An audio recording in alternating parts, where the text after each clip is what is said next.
Welcome to the Institute's Leading Edge, a show dedicated to helping the automotive aftermarket service industry. Covering topics suggested by you, the listener, we dive into what's important, getting you what you need to succeed. All right, welcome to the Leading Edge. I think this is episode 69. We have with us John Wafler from RLO Training, Bottom Line Impact Groups. John, you run the groups for RLO Training, correct? Correct. Have done since the year 2000, so 21 years. You got me beat. You got me beat by a couple of years, my friend. So I would say I'm probably pushing 20 years this year. So you got me by at least a year, I would say. I really want to get to know you and in the coaching arena. You know, the I'm going to be talking to shop owners. And so first question that I have for you is, you know, what do you think is the most important thing about what you do, the groups, and then a second part to that would be why are groups the way to go, or are they? Well, I'm a little bit biased, so naturally I'm going to say yes, groups are the way to go, as should you. And I think, well, coaching and groups are kind of two different arenas for me. Coaching, primarily, I look at as a one-on-one situation. You know, you're working with somebody who may be in a group or may not be in a group, and you're trying to move them from, you know, wherever they're at to another point to get further along the line. But coaching, you know, and groups are important. I believe there's just so much information out there, and there's so many coaches and so many companies and so many different places disseminating information, how to run your business better, how to be a better leader, that it's hard to determine where to start. And I think one of the coach's primary roles and one of the primary roles within a group amongst your peers is, you know, having somebody say, this is what you should focus on, and this is why you should focus on it first, and this is how you focus on it, how you solve that particular challenge. So you don't go down a path and do a whole bunch of stuff that's really unnecessary at this point, and definitely avoiding making mistakes, and stay on the right path and stay focused on that until you get it sorted out, and then you can move on to the next thing. So I think helping filter all of that overwhelming amount of information that's available and really getting down to what's important for the client. So there's two roles that you play. One is as a coach, and the other is a facilitator of groups. I have a hard time when someone in the group is talking about something and I feel like they're going down the wrong path. I have a hard time being a facilitator at that point. I feel like I need to educate at that point. I was at a Bottom Line Impact Group a few weeks ago. You unfortunately were stuck in Canada, but so I haven't seen you actually, you know, facilitate. How do you know when to jump in and say something and when not to in the group situation? Good point. It depends what group I'm in. I have some groups that have a lot more experienced members in those groups. And then I have some groups that are relatively new or have more newer members in them. So typically the group, if it's an experienced group, will take that in their own hands for me and either, you know, cut the person off and tell them, you know, no, that's not the path we're on, or you're not on the right path, or you're not getting it. So I kind of let it go a little bit. And if I don't see somebody jumping in, then I'll step in. And I usually, my way of coaching, facilitating, you know, creating discussion is to ask questions. This is the Socrates approach, I think I've heard it called. And, you know, so I would ask, you know, have you considered this? Or, you know, what you were saying sounds great, but you should also look at this, or have you thought about that? So And then we get that discussion going in a different direction, and if somebody's just rambling on and going down all sorts of paths, I'll just politely cut them off. And I think the group members respect that. They don't like wasting time on discussions that, are just being repetitive. So we usually get to the point, we stay on track, we stay on the agenda, we get everything done. And that's how I like to run the meetings. I'm trying to think in the sense of how I run meetings. Obviously, we don't want people kind of carrying on, once a subject's been covered, and a solution has been suggested and accepted, let's go to the next item or the next thing. But I don't know. I think I'm so opinionated about certain things for the industry. He smiles and laughs, and I almost guarantee you are too. Maybe because I state it and I state it out loud, it seems like I'm more opinionated than some other people, or maybe I just am. When you have a strong opinion about something, I mean, the older I get, the more I realize that there's more than one way to skin a cat, or, there's a lot of ways to solve a problem that will get the right result, sometimes. But things like, our industry and the way we price ourselves, and the feelings that people have about, I'm not worth what maybe a doctor or a lawyer is, or, something like that. It really bothers me when we go down the wrong hole there, the rabbit hole. How do you, I've talked to a lot of your group members, and they seem to think you're really fantastic at all of this. How do you do it where you're very opinionated, but you don't want to like overwhelm the groups, or, you don't want to be the one just saying, this is how you have to do it? Well, I do have strong opinions, but I also know I don't know everything, and things change as well.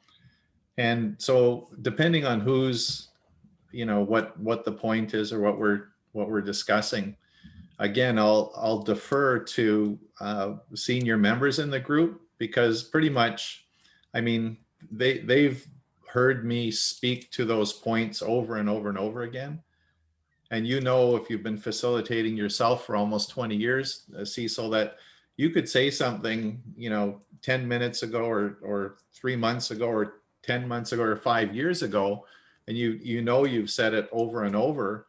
And now the person who's in front of you is either making a statement like they haven't ever heard that before from you. So that's kind of what I listen for. I listen to make sure that I understand what the client is asking, and make sure I thoroughly understand it. And if I'm just speaking, over them, or spouting my opinion, I may not have heard what they were trying to say. I may have heard what they were saying, but not what they were trying to say.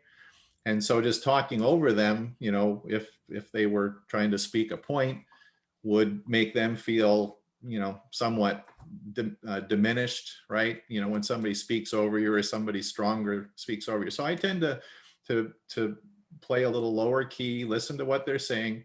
I'll let the other members speak to it, because they've heard me say it over and over again.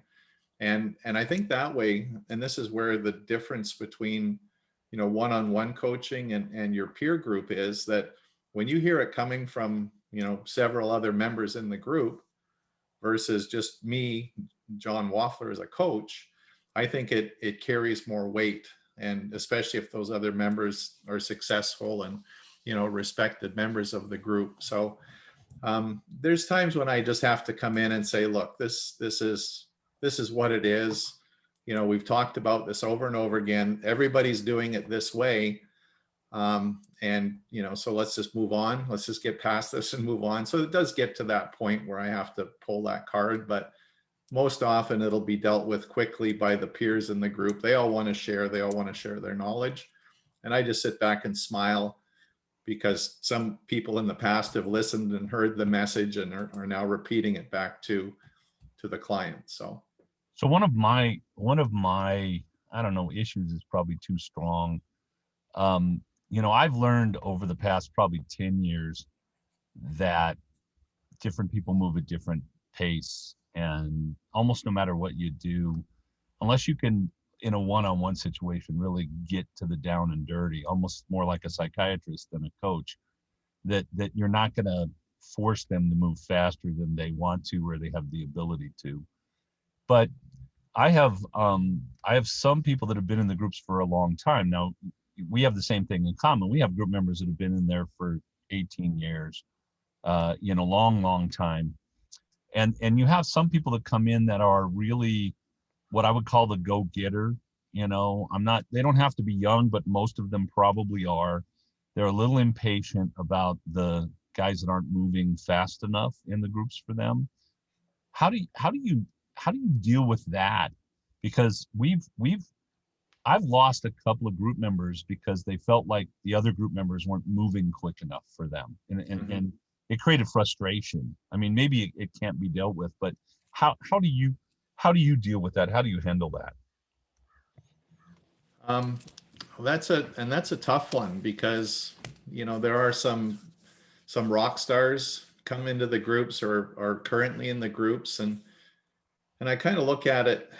Everybody moves at their own speed, and you're always going to have the top movers in the group, the middle section, and they're chugging along, and they kind of go in spurts, and then they stop, they go in spurts, and then you do get a few laggards, we call them, or I call them, that and just aren't moving themselves forward. And so again, I'm trying to figure out, why are they not moving forward? They're paying money to be in a group. They're putting themselves in a situation where everybody knows who they are, what they're doing or not doing, what their successes or failures are. And so they're putting pressure on themselves just by being in that situation. So I'm thinking, okay, we're doing a kind of a book review of the book Traction by Gino Wickman. Great book. And one of the terms that he uses is the GWC, or acronym: get it, want it, have the capacity to do it, right? So I kind of look at the members that way, and I say, do they get it? Do they understand it? And then, do they really want it? So what are their pain points, or what are their motivators? And then, do they have the capacity? And this industry, you hear about the past days when all of the kids that weren't going to go anywhere ended up in the automotive class. And so there's a lot of things inherent to this industry. And so I think I'm very patient. I try my hardest to make sure that we're giving that person the right message at the right time and the right medium to be able to get it. And they got to want it. They have to be motivated and then have the capacity to do it. But at some point, if I determine that they're just being lazy, they just are showing up to be part of the club and really don't have a lot of intention to make any significant changes, then I take them one-on-one and I say, why are you here? What are you doing in the group? And we've tried and tried and tried, and you just haven't made any progress. So, unless you show progress, maybe you should find somewhere else to be. And I've only had that conversation with a few members over the years. Usually just having that talk, they'll get it and be motivated, or they'll just say, you know what, you're right. I'm just not moving forward, and we have to move off. So I always have one or two. Of course, the rules in my groups and the rules in your groups are a little different. We work with WorldPac as a sponsor, and WorldPac doesn't want to put restrictions around group members because they don't want anybody to ever be unhappy and associate that with WorldPac. I know in your groups, you guys have more structure in that sense, more. And so it's been difficult for me. I've had guys in the group for 4 or 5 years that have not participated for 4 or 5 years, and about twice a year I'll get them online or call them or something and go, you really shouldn't be in the group, and because it's costing you money, and you're not participating, so you're getting no benefit from it, and yet they stay on. They won't just drop out of the group, and I don't have a way to pull the trigger. It's, at least today. We might next week, because I'm thinking this becomes very important. It's some of the things I'm learning from the BLIG groups. Let's make a little shift here. What do you think are the 3 most important things for shops? If you had 3 things that you could teach a shop owner, what would they be? Well, without trying to put them in order of priority, we find in our groups, I think as you are and your groups may be, understanding, your numbers is very important. Getting your profit margins in line, because you could do everything else, and if your profit margins aren't in line and you're not creating the bottom line profit that you need to grow, reinvest and be comfortable, whatever your motivation is, it's going to be a challenge. It's always going to seem to be a struggle, cash flow, and so getting your profit margins in line. And that's really one of the low-hanging fruits that we identify, but it's an emotional thing too, because as you've said, they're tied to their pricing. If I raise my prices, I'm going to lose all my customers. So those are very real fears. People won't love me anymore if I'm $10 higher. We want to, our human nature is we want to please everybody. And I always say, you can't, please everybody. You have to decide, who your target customer is. And most of the shops that are in the groups, as in yours, their target customers, the medium to higher medium income family, individual that has the means. They're looking for the higher level of service, and they're certainly not primarily price focused. So once they understand that and get it and have made a few moves in that direction, they get confidence, and then it just becomes, fairly routine to get them to move their prices where they need to be. So the numbers, and then understanding their expenses as well. A lot of shop owners that come into the group, they don't have very good financial statements. They don't understand them. They may have a few pieces, but they haven't put it all together. So getting that whole equation put together is important. The second thing is, it's two parts. One is, being a better leader for your company, and actually, not just looking at your company as a separate entity from yourself as the owner, and then making sure that you're being a good leader for your employees, and finding the right employees that you can lead, and that are, not going to be holding you back, but actually pulling in the same direction as you. So I have two comments there. I want to cut in before you go further. So what you're saying is, I'm not my company. As the owner of the company, I am the owner, the leader, whatever that is, but my company is not necessarily me. Mm. That's interesting, because I think I know generationally, my dad was what he did. And I think that was a generational thing at the time.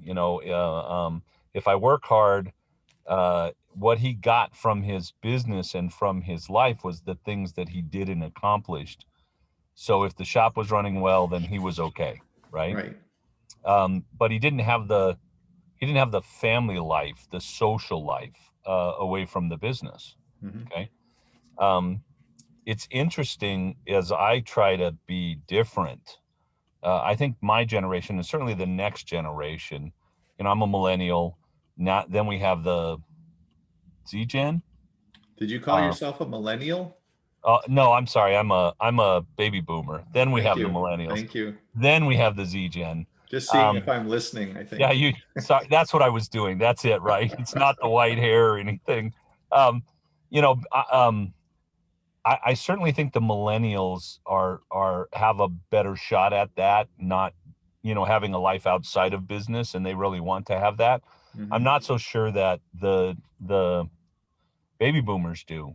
I think we're better off than our parents were in that way, but not, maybe we haven't got it all the way. We didn't get it all figured out. But here at the Institute, we want,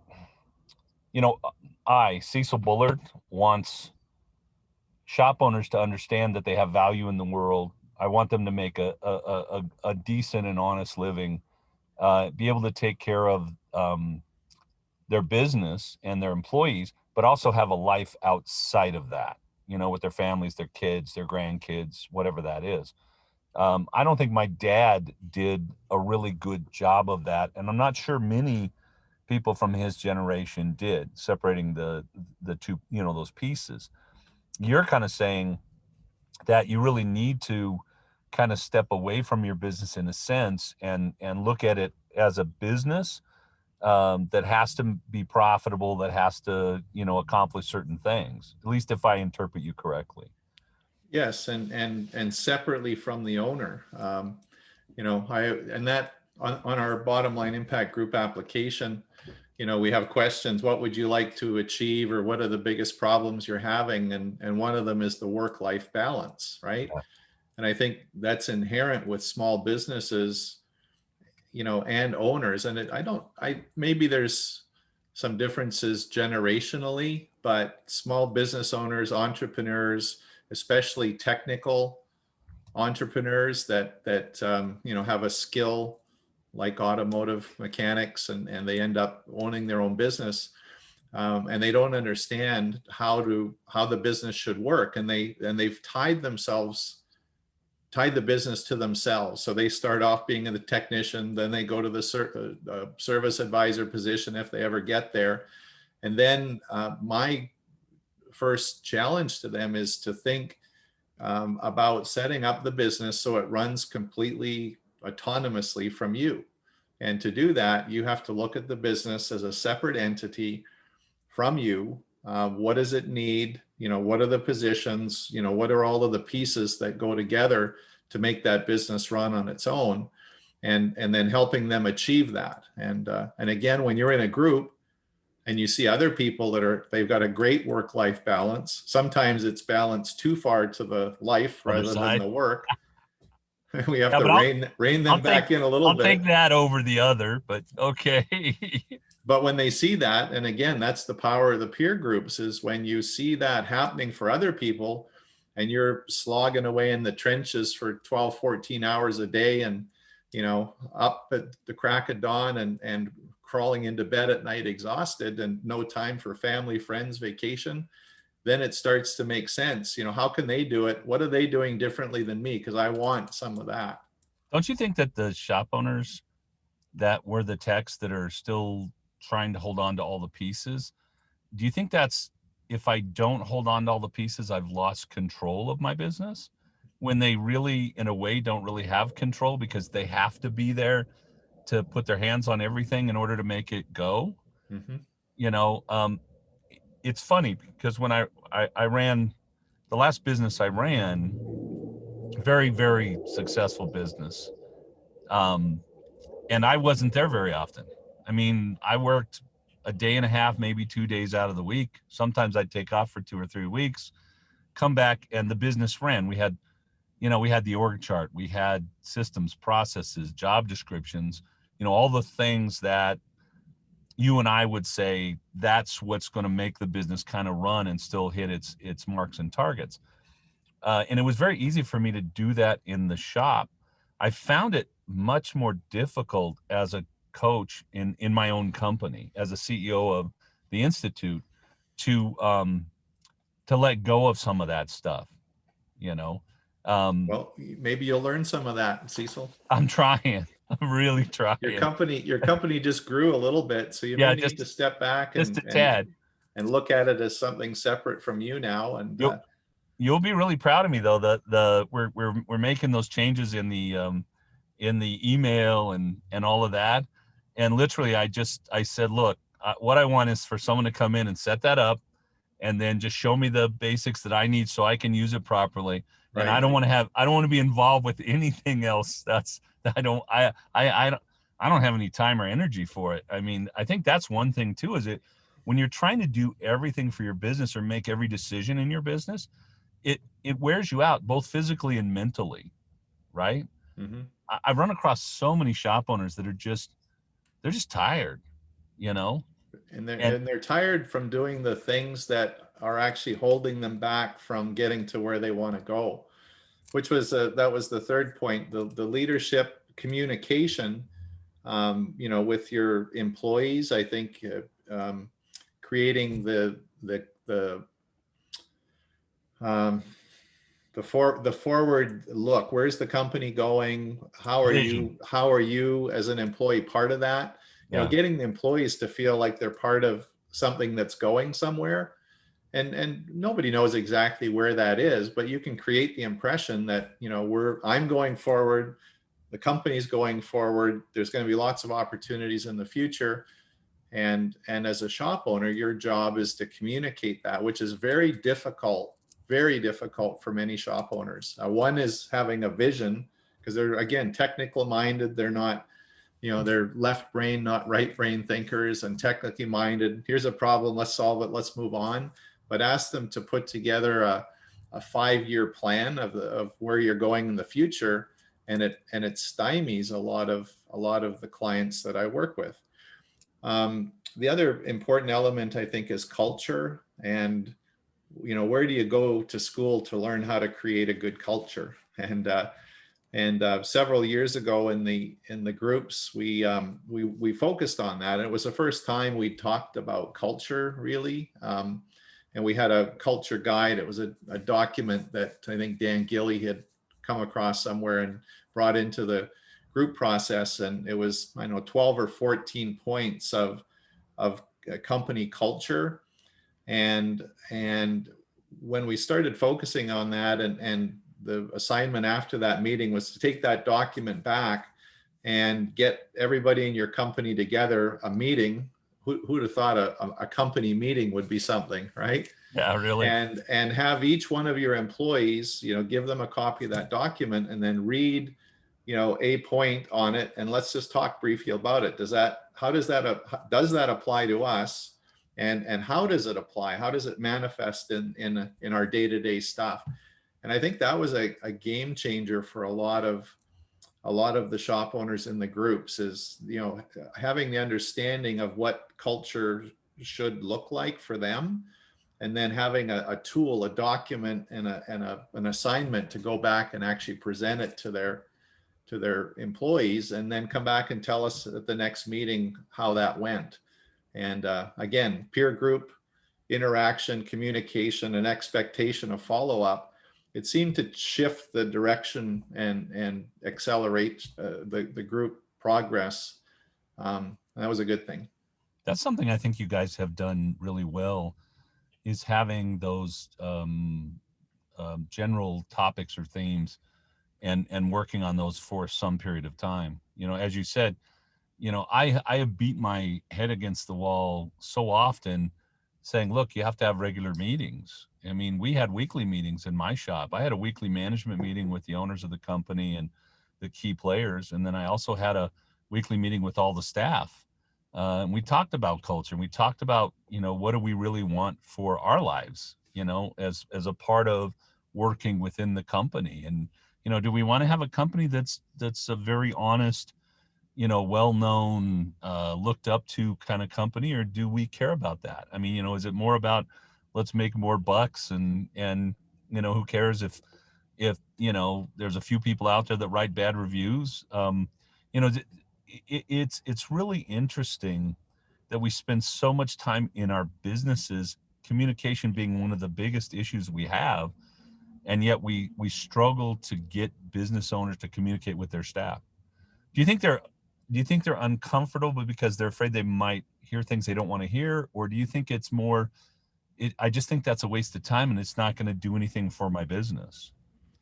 No, I think it's they're not comfortable with it. And again, you work with enough shop owners over the years, and there's no cookie cutter to a shop owner. But again, I think the background, the technical minded people, just not great communicators. And so, being in a position where you're expected to lead or told you should be leading, and communication, very challenging. I think they all want to do it. And what I've noticed, and I don't know whether you've done this in your groups or not, but pretty much every meeting I have at least, 2 or 3 opportunities. Well, every morning when we do an introduction, they all know each other, but I get them to introduce themselves. So they'll stand up, introduce themselves, name of your shop, where you're from. And then I throw in a little extra thing, like tell us about your favorite vacation that you ever went on, where, tell me about a hobby that you do or tell us something about yourself that none of us know. So in getting up and making that introduction, it could be an elevator speech too, get up and introduce yourself like you're introducing yourself to another business owner. So those little exercises, and it's amazing. I've had probably 3 people over the years that they knew that was coming, and every morning, and even though they've been coming to the meetings for years, they would have anxiety attacks about actually talking. Yeah, to stand up in front of even their friends, their group members, and they literally would be physically ill, like sweating, physically ill, until that was passed. But even they got more and more comfortable with it. And one of them in particular, you would never know that was what he was dealing with. And I didn't even know, but I sensed something wasn't right. And I talked to him about it, and he kind of came out and he says, that what you did there, that just goes right to my core. And I, so sometimes the hat you wear as a facilitator, sometimes it's a psychiatrist, sometimes it's a psychologist, sometimes it's a marriage counselor. There's a lot of different things we get to do as coaches and facilitators, but trying to find the root of somebody's problem and then helping them get over it. I think that's one of the more rewarding things that we get to do. Okay. I'm supposed to do some kind of a commercial in the middle, and we're about in the middle. So I'm going to talk just for a moment about the bottom line impact groups and the smart groups. I know more about the smart groups than the bottom line impact groups at this time. But I found it very interesting that we run our groups almost exactly the same. I mean, there's so few really differences. These are groups, traditionally, I think Ford started 20s groups back in the day when Henry Ford was first out, and they're non-competing business owners that do the same thing. And there's educational parts to it, I think. There's time in the group to ask questions, bring up something that's bothering you about your business or a question that you have, and get answers from other shops.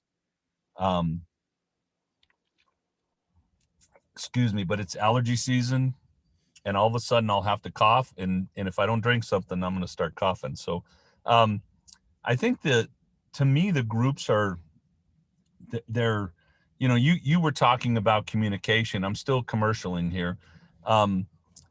One of the most important parts of the group meeting to me is the lunches, the dinners, having a beer with the guys or gals or the team or the people afterwards, because there's not that pressure, to stand up in front of everybody and say, this is, you didn't know this about me, but now you do.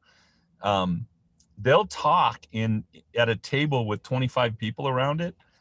If there's food being served, and if, and it's just, I think it's the biggest bang for the buck there is. I think the only thing it's missing is that aspect of the coaching that's the one-on-one, because one-on-one is a little more focused, it's a little more driven, and it relies on the shop owner to have some drive and some want. And it relies on the other people in the room to help you with that drive and want, right? So we have the smart groups that are sponsored by WorldPack. RLO has the bottom line impact groups. You guys have a few more members than we do, but it's very much like what we do. Also, as commercial, go to gearforshops.com. We have all kinds of great classes on leadership, management, marketing, running your shop, the numbers for sure. All right, that's all the commercial. Now we can go back to the real work. There's two things. There are some groups out there that don't look at numbers. All they really do is the kind of the hot seat stuff. I have this problem in my business and I'd like to discuss it amongst my peers. Why do you feel that the numbers, I don't understand it, almost like I don't understand that nervousness of getting up in front of a group. Because for me, it's like, I love it, but then there are other things that I don't like so much that other people do really well. And they don't see how my anxiety is coming up. So, how could you run a group without looking at numbers? If they're like your number one thing, to me, that's like, it freaks me out. Right. Yeah. What do you think about that? Well, I think, and I can't speak to all of the other groups because I haven't been in them. I don't know how in depth they get, and I don't think competitors would let us in to check all their inner workings out. However, I think RLO, again, Bob O'Connor, he was a real numbers guy and a real fanatic about, getting the right prices, getting paid for what you want to do. And he developed the composite, and again, he came from the dealership world. And at a dealership level, a lot of focus on numbers, the different departments within a dealership, and he focused on the service department, all of the key indicators that are in there. And so I think his focus and his passion is what, started that whole numbers focus in the bottom line impact groups. And I've heard from many clients that have maybe been in other groups or other coaching organizations. And, we don't just look at the numbers, we study them, we review them together. So in our meetings, I think you probably sat through the composite reviews where you have a member who is your partner for the year, another member, reviewing your numbers and you review theirs. And we do that publicly at the meeting with everybody looking at the numbers and really focusing in on that. And if you want to, and so there's two things going on there. One is, if everybody's going to be looking at your numbers publicly at the next meeting, you don't want to be the guy that gets called out, for having your numbers, or especially if you made a commitment to fix a number, fix one of the key indicators, and then come to the next meeting and not have some good progress to report. So I think there's, knowledge of the numbers, there's the constant review of the numbers, which gives a deeper understanding. And then there's the peer group accountability to perform at a certain level. And I think that's where other groups don't go those extra miles. They may, put your financial statements out there. They may have a spreadsheet you share numbers with, but when you are reviewed regularly by somebody else in the group, by your facilitator, and then at the meetings as part of the group process, you get pretty sharp with your numbers pretty quick, and you get your numbers in line pretty quick, which is, I think, one of the strengths of that we've had. That's the focus we've had for 20 years. I've been doing it, and it was even more brutal when Bob was facilitating groups. I think the numbers to me are they're, in a way, they're kind of magical, because when you really understand them, you can really point to areas of your business that you can make great improvements, and it really keeps you from going down, rabbit trails. If my average repair order is too low, there's 5 things that create average repair order. And, I always say, I won't go through the 5. You can see that on Gear. There's a free section if you want to go there, gearforshops.com. But I think if you're a shop owner and any business owner, you know, it's funny because I watched the Profit. I don't know if you've seen that show, but you know, the first thing he does is goes in and he finds out they don't understand their cost. They don't know their numbers. They think they've made money, but they really haven't, you know, these kind of things. And when you can pinpoint a problem in your business, you can fix it. And I think this is the other thing that's key. You fix a problem, it doesn't necessarily stay fixed forever. You know, your business is It rarely stays fixed forever. yeah, it's a series of rotating problems because you're dealing with people, and people are they're trying to game the system. They're trying to, you know, they're trying to find a faster, easier way to do something. And sometimes, you know, the fastest, easiest way is the longest way. You know, it's the hardest way. But that's only way that you can really do it. So I think if you're really paying attention to your business and you really want your business to be successful, that you're looking at, well, we solved the ARO problem. Oh, wait a minute. That was 6 months ago. It's popped back up. You know, somebody has decided to do something different. You know, for me, when I'm shifting, because I do that, my brain just kind of all of a sudden takes a left turn on something you said earlier. When I feel like I have this mental thing, and it's been since I was a kid, but like if I see somebody doing tile in a house, you know, and I've never done tile. Well, we went to build a house and I thought, well, if somebody else can do tile, I can learn how to do tile. So, you know, I watched some stuff, I bought some books, I got some tools, and I did tile. And you know, the first job I did, maybe it wasn't the prettiest, but by the time I did my third or fourth job, I'm a pretty good tile guy. You know, I can do a pretty good job. Um, and I think for me, when I find out there's something I don't know, I think somebody else knows, and I got to find what that is. So, you know, I went and I took Bob O'Connor's classes when Bob was alive. You know, before I became a coach and a consultant, where do you think I learned half this stuff? From guys like Bob, you know, or more, probably all of it, frankly. I think if you look at most of the successful coaches and trainers out in the industry, if you went back, you'd find Bob O'Connor somewhere in their tree, right?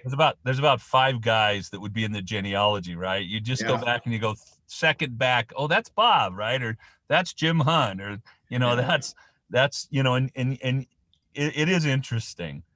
All right, so I'm gonna. Why don't other people? Why don't other, you know, shop owners that do you think that shop owners that a large portion of them have just kind of given up to the fact that I'm going to have kind of a really hard job and I'm not going to make that much money? Do you think that's going on, or do you just think that they just don't know what they don't know and they don't know how to get it? What do you think's the real, you know, 80% of the like why don't all 225,000 shops have a coach? Is that what you're asking?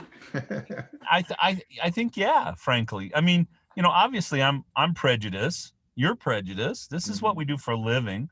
We you know, I've seen the difference in someone's life before coaching and after coaching, before education and after education. You know, I've seen, you know, we have different kinds of people that come into coaching. One group of those people is people that are at a point financially that they just can't see themselves surviving. And they're finally like, okay, I got to get help. And then they reach out. And that's not my favorite kind, frankly. I like the real tough ones, right? Now that they're the hardest, right? I love helping them. And it's amazing when they make that shift, the light bulb goes on and they, you know, they all of a sudden they have a business that's making profit, and they, you know, I love it, you know, 6 months in when the guy calls and says, hey, Cecil, I'm really bored. You know, my shop runs, I got money in the bank, and what am I going to do now? Right. 6 months in, that would be a world record. Sometimes, yeah. You know, you have the guys that run really fast. You know, I wouldn't say that's average. But we do have people 6 months in that it's changed. I mean, first of all, if you can take somebody from losing 10 grand a month to making 2 or 3, that's a huge difference for them. Mhm. And when you can get them making 15 to 20 a month, and they're not working, they're working 30 hours a week, they're taking off on Fridays or Mondays or whatever it is that makes them happy, that's another big change.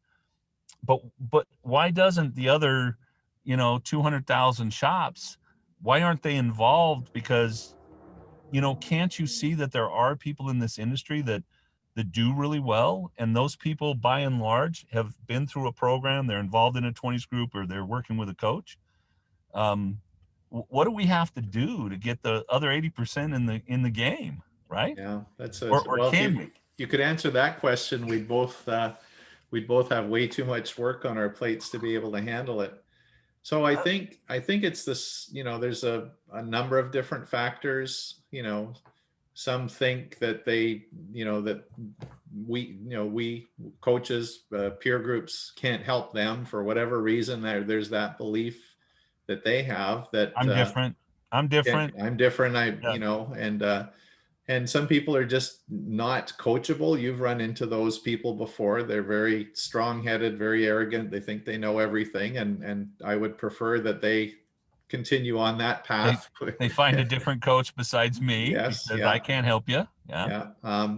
And I think too, it's there's more and more information out there. So I think maybe they think there's enough information and they can do it themselves. Like you learned how to tile from Google, probably. They think they Partially. can learn how to run their shops. And again, there's some very successful shop owners and companies that probably have just taken training here and there or self-learned, and they're very successful. I think it's getting more and more difficult now. I mean, if you think back to when you maybe had your first business, and where maybe a lot of our group members started off, and how you started off your business, I think it's getting more and more, or less and less likely that good technicians are going to be able to start up businesses like that anymore, like we did, just single man operations. It's just too expensive. There's too much information, too much tooling, equipment needed, expensive stuff. And it's hard to make money if you're under $500,000 a year in sales. And I mean, you can do it, but in order to be, where you want to be, I think you need to be growing and adding employees and gaining market share. And it's just really challenging and difficult for people now. So I think now more than ever, you need a coach. And there's a lot of choices out there, and there's a lot of information out there. So some people, I think, just trying to do it on their own, and some are successful, some aren't. So, but the percentage of the successful ones, in my opinion, which doesn't mean as much as maybe I think it does, is small.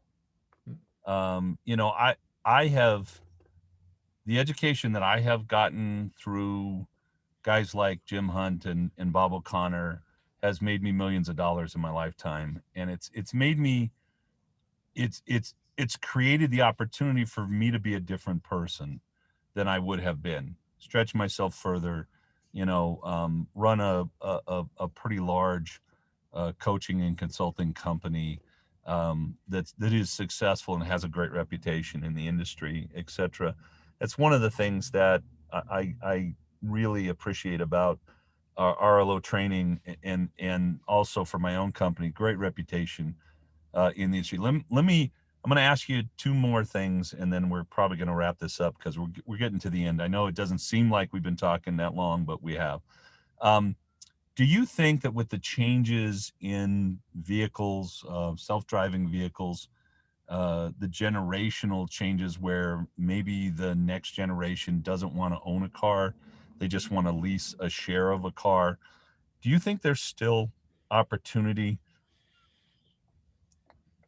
in the industry as a coach, as a business owner running a shop? That's a really good, and it's a scary question. There's some people out there that would tell you that by 2030 or shortly thereafter, this industry is going to be considerably different than it is now, and that no, there isn't going to be that same opportunity, you know, that there was 10 years ago, and there is now.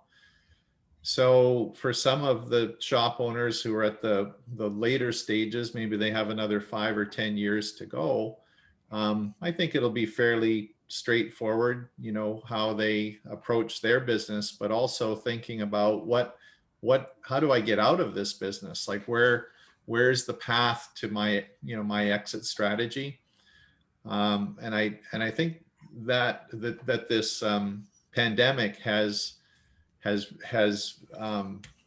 caused a lot of people to look at a lot of things differently than they have in the past. Like, who'd have thought that, you know, the majority of people could work from home versus going into the office, right? And yet we've seen that, and I think that trend is going to continue because the companies have realized that could be a major benefit to them as well, having company or employees that can work from home, and we don't have to have office space or whatever we do. So that kind of crumbled, and look how quickly it happened just within a year, right?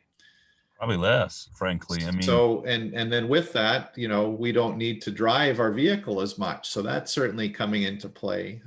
I've been after my group members for the last several years to stop thinking about the next oil service as the next visit, and to create a 2 or 3 time a year visit frequency with customers. And that, you know, trying to break through that habit is like pounding a rock with a hammer. It's just. But the whole industry has to make a shift, and it's not a 3,000-mile service anymore. But where does it start? It starts at the ground level, right? Individual shops making the decision that the right thing to do is inspect the car twice a year or 3 times a year. Yeah, you know, exactly. Who cares? I mean, I would say yes, oil and filter needs to be changed. I mean, there is a place, a time where the oil and the filter needs to be changed on the vehicle. But there's also a time where the timing belt needs to be done, or the tires need to be replaced, or whatever. And most of that comes from the inspection, looking the car over, from someone that knows the car.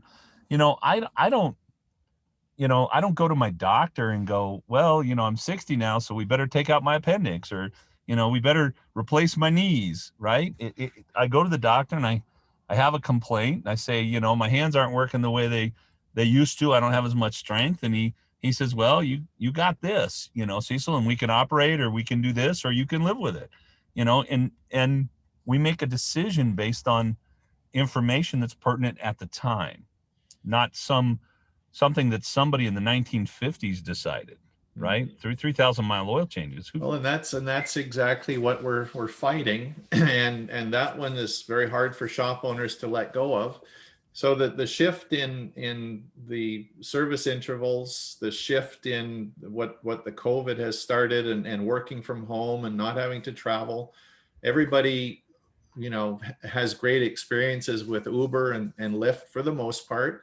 I don't know if you've experienced it, but if I'm not in town, I'm finding it less and less appealing to rent a car and just use Uber and Lyft. I mean, it just works. It makes more sense financially, and it's more convenient. It just works great, and it works. Yeah. It just works. It's on my phone, yeah, and it just happens. So I think as more and more people understand that, and then you know, and autonomous vehicles are coming.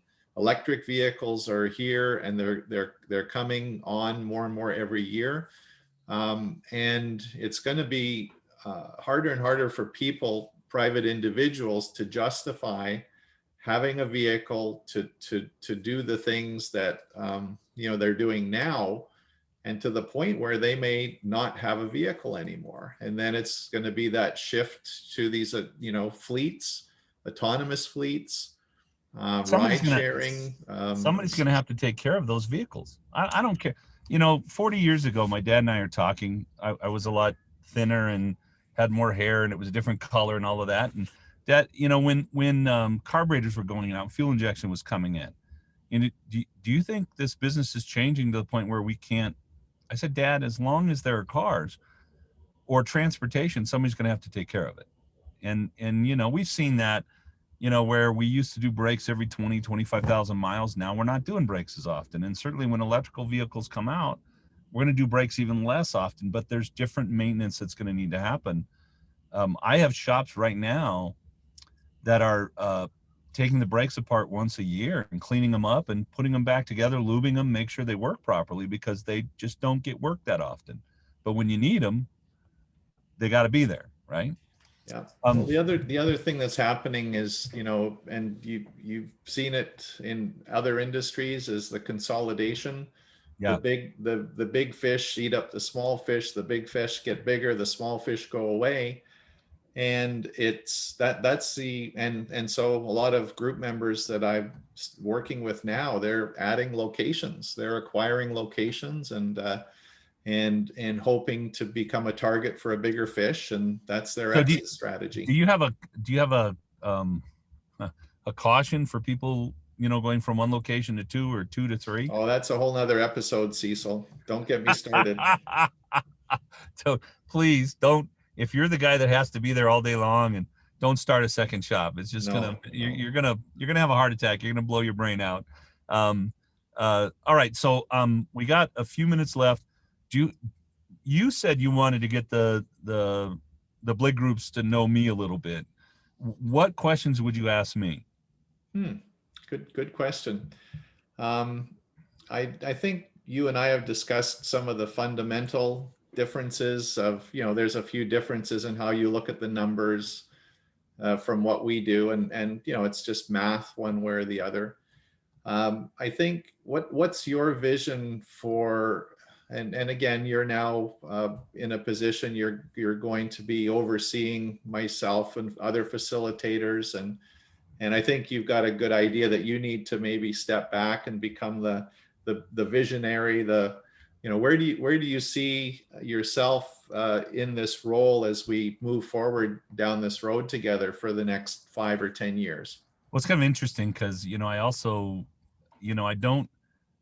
I kind of have a date out there where it's like, okay, by this time I probably won't have what it takes or, what I need.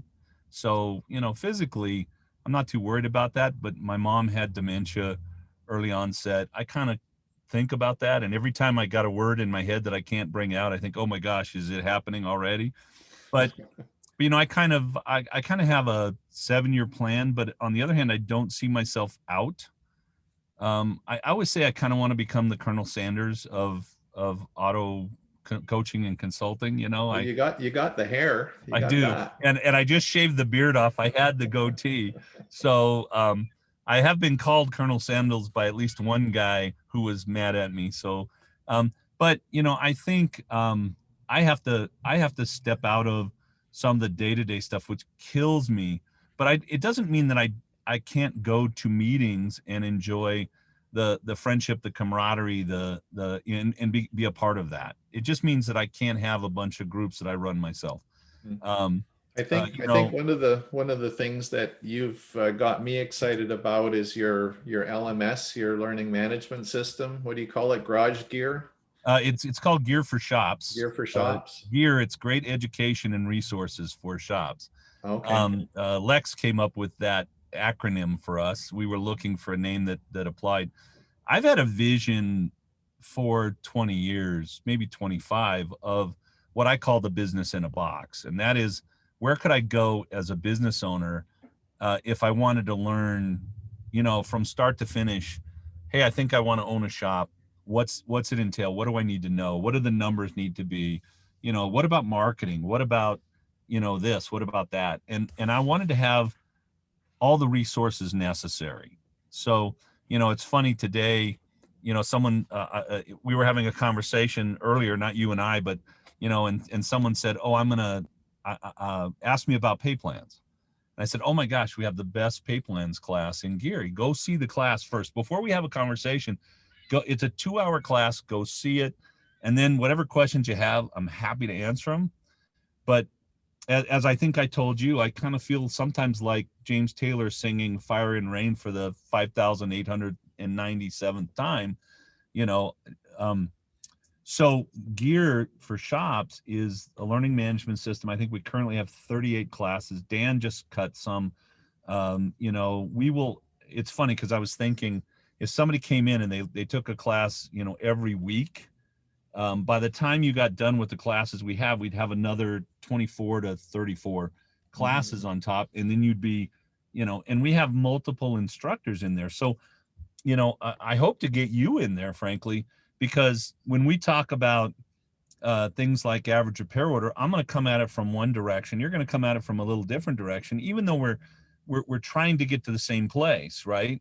When we talk about, you know, I talk about productivity and you guys talk about efficiency, we're really measuring those things maybe differently, but we're all trying to come to the right conclusion. And that is, why isn't my shop productive? Why are we not, you know, why are my guys only doing 5.3 hours a day instead of 8.3 or 9.3?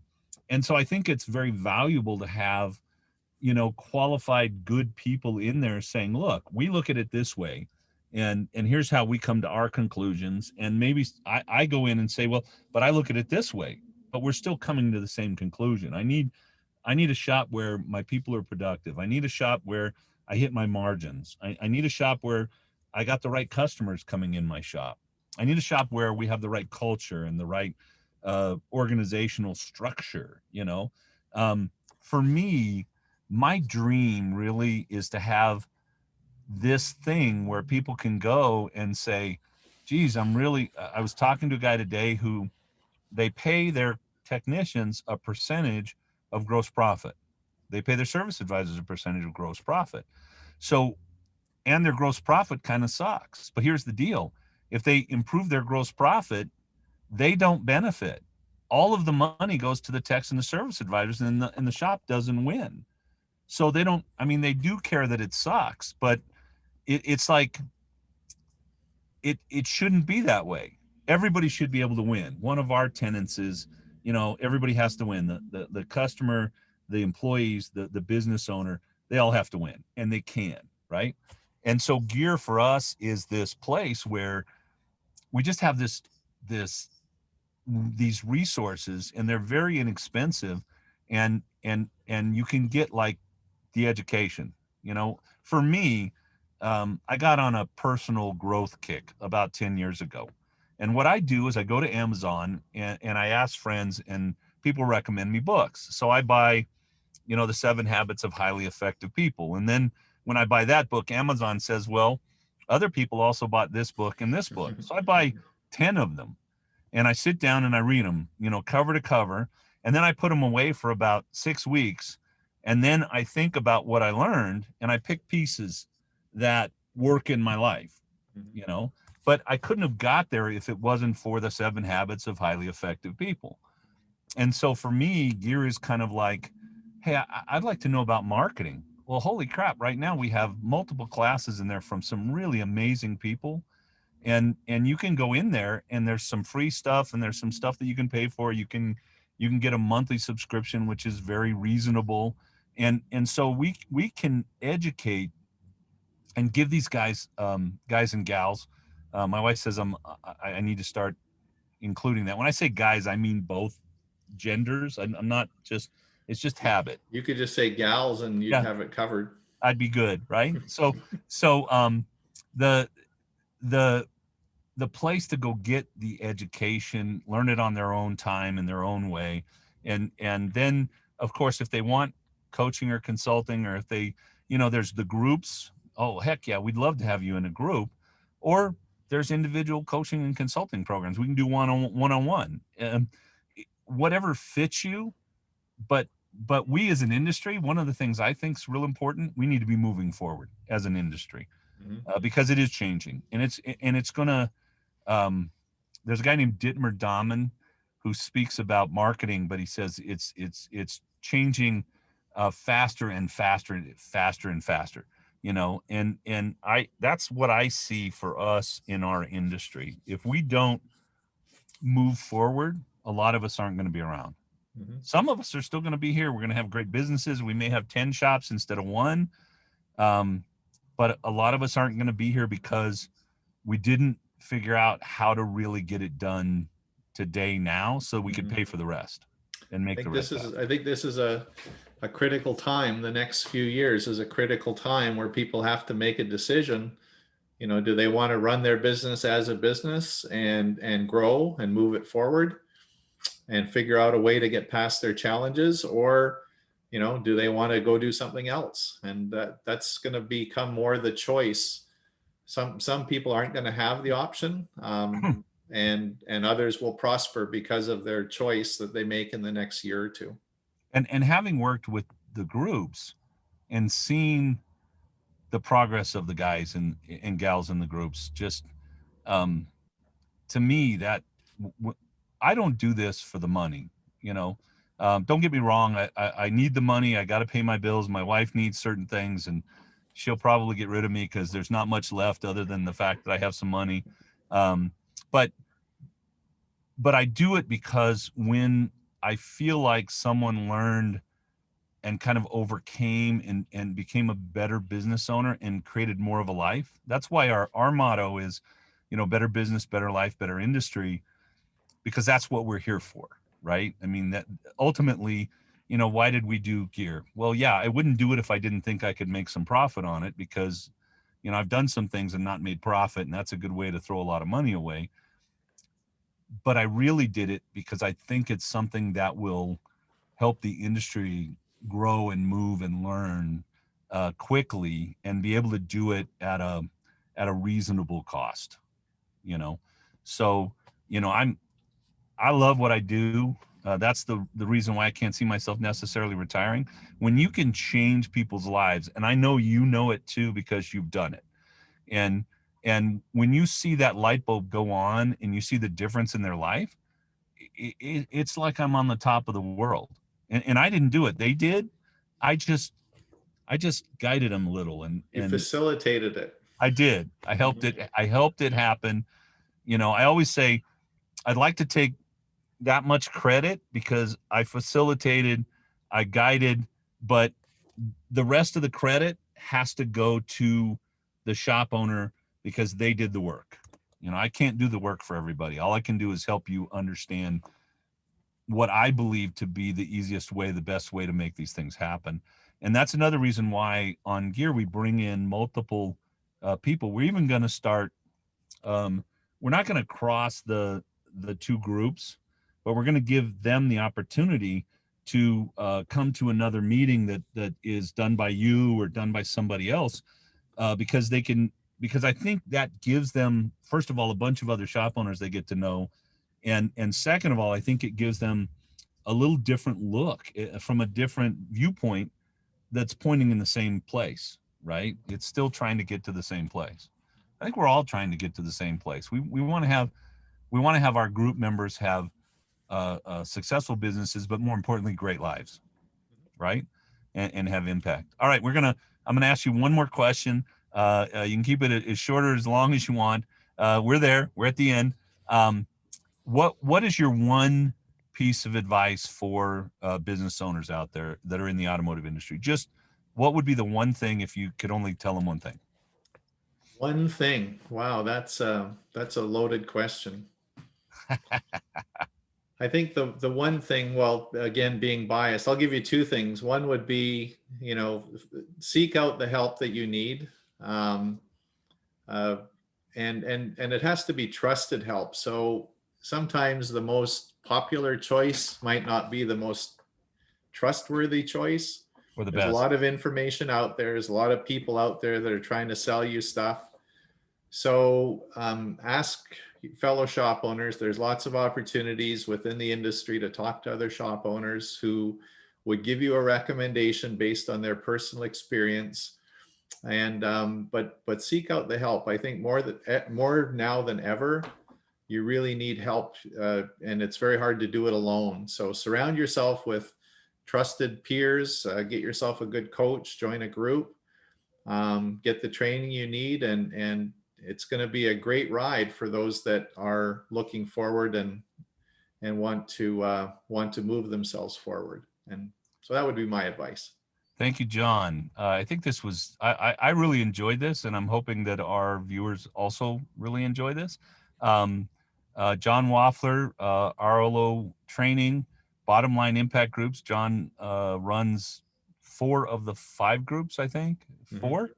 Yeah. And John's been doing it longer than me. Holy smokes. And doing a great job from what I understand, and from what I've heard from the guys that are in your groups and gals. So what's that? And gals. And gals. Yes. Yeah. That's what I meant. I'll have I'm going to have to change. I don't know what the verbiage is, but I'll get it eventually before I die, hopefully. Thank you very much for your time today, John.